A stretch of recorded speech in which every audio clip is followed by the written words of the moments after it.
You know, if you talk publicly in front of an audience, you can rest assured that a small percentage is going to misinterpret or misunderstand the message. And that's what I want to talk about today in the form of silver and savings.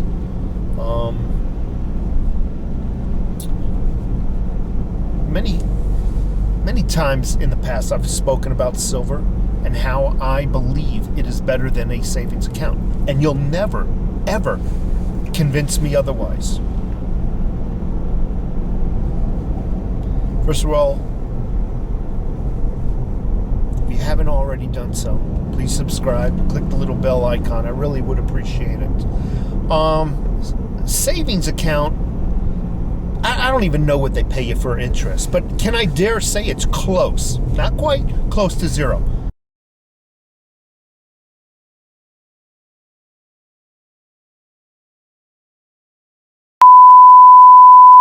You put your money into a savings account, and what do? They loan it out. They loan it out to people who pay a much higher interest rate.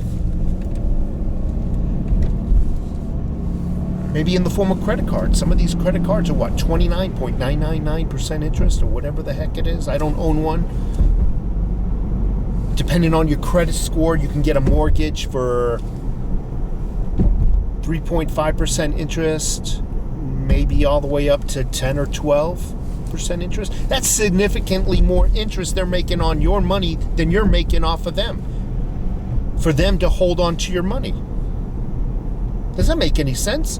They're making a high profit off your money and not sharing the wealth, giving you almost zero. What is it? 1%? I don't know what it is, because I don't hold any money in a savings account long term. I said long term. I keep enough cash in my savings account to pay for approximately 3 months worth of bills. That's it. Now, why am I saying this? And what is the misconception that a lot of people are hearing in that message that I've been preaching for a few years now? A lot of people would have me say, or have thought I said, well, silver should be your only form of savings. Nope, I never said that. Never said silver should be your only form of savings, unless you can afford to put into it in larger quantities now in order to save up for your retirement days. Many of us cannot always consistently purchase large amounts of silver until the day we retire. Sometimes we can only buy 1 or 2 ounces a month. And if you're only buying 1 or 2 ounces a month, or maybe 5 ounces a month, or even every now and then a tube of 20, well, by the time you retire, that's not going to be enough money to live off of, is it?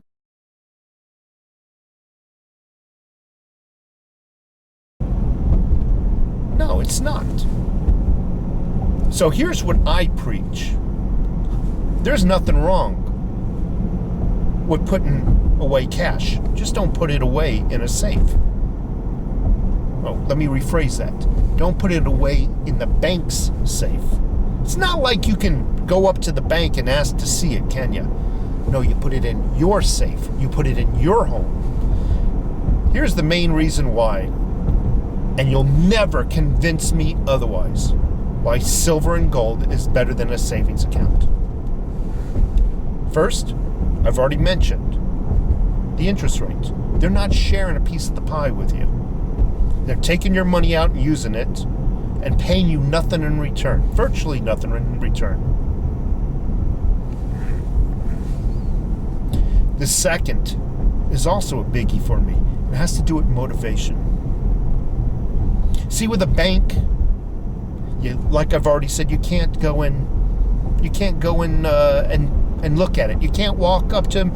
Hey, can I walk in the vault? I like to check out my stack of cash. They're going to look at you like you're crazy and possibly call the police.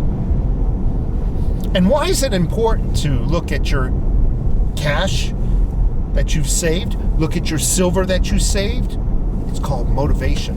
When you're able to stand back and look at your achievements, like construction. Sometimes you get motivated when you stand back and look at what you built, and you get motivated. When you have your silver, cash in your own safe at home, you're able to open it up. You're able to watch it grow. You're able to look at your achievement. That in itself motivates you to continue. Now, is that cash and silver enough to retire on? See, that's our goal, isn't it? Now, I know silver is an insurance policy to hedge against inflation, and it's an insurance policy to hold on to your wealth that you worked so many years for. But really, we want to be able to retire and live into those years. That's another goal that we have. So this is the closest I come to financial advice. I don't like to give out financial advice because if you give the wrong advice, it's on you. But you're going to have to diversify. You're not going to be able just, for us simple people who can only afford a little silver a month, 5 or maybe every now and then a tube of 20 every now and then. You're going to have to diversify, and silver cannot. You'd be a fool to only rely on that little bit of silver. Even 1,000 ounces is not enough, nowhere enough to survive into your retirement years at today's prices. You're going to have to diversify. Now, I know the main rule of silver stackers is this is our rule that we live by, right? You don't hold it, you don't own it. Isn't that what they say? But unfortunately, you're going to have to break that rule at times to diversify. You're going to have to. One way you're going to have to break that rule is a 401k plan. If your employer, I'll say it again, if your employer offers a match for your contribution, you'd be a fool not to take it. My employer matches up to 4%, providing that I contribute 4%.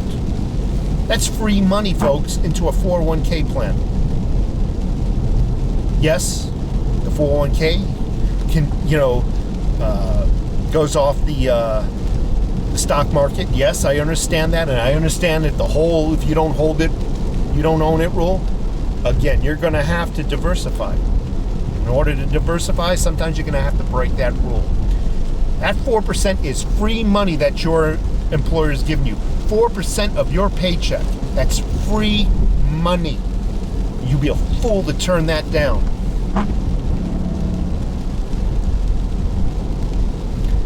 Not only is a 401k plan good for the future, but it's good for emergencies. What do I mean? August 2018, I had a heart attack. I had 3 heart attacks in the span of 1 week. They were minor, but there were 3 of them in the span of 1 week. Went to the hospital, blah, blah, blah, blah. Got my bills. It almost buried me financially. I looked at my bills, my monthly bills after the insurance had paid their portion. I wouldn't even have had enough to freaking eat if I still had those bills. I put in 4, he puts in 4. That's 50% of that money was his. It's, you know what I'm saying? Came from him. I was able to take an emergency withdrawal, pay off that medical debt. In my mind, my employer paid 50% of it. Totally legal. Yeah, I know the naysayers out there, oh, you had to pay the tax liability, blah, blah, blah, blah, blah. Yeah. 50% of it was my employer's portion. Folks, if your company offers a 401k with a match, I urge you, closest I'll ever come to giving financial advice. I urge you all to look into it and consider enrolling into a 401k plan. Okay? You're going to have to diversify, folks, in order to pay and prepare and pay for your retirement years. It's either that or go on welfare if you're lucky. If you're lucky enough when the time comes. What else? Some of us are fortunate to have a pension plan. Look into your company's pension policies. Urge you all to look into that. Obviously, with a pension plan, you'll have to stay with the company long term. But hey, that's the breaks. Stock market, again. You don't hold it, you don't own it. I agree. But if stocks were handed down to you that are paying dividends, or if you're successful at trading or whatnot, you'd be a fool to stop and just rely on silver. I never told anybody to sell their stocks and only do silver. Never. If you have stocks that were, let's say, you inherited and they're doing well, do not sell them for silver. Diversify. Hold on to those stocks. Do not sell them. There's other diversifications that you can use. A lot of people are going to yell at me. I chose what I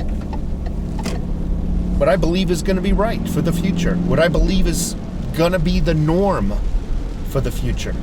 That's cryptocurrencies.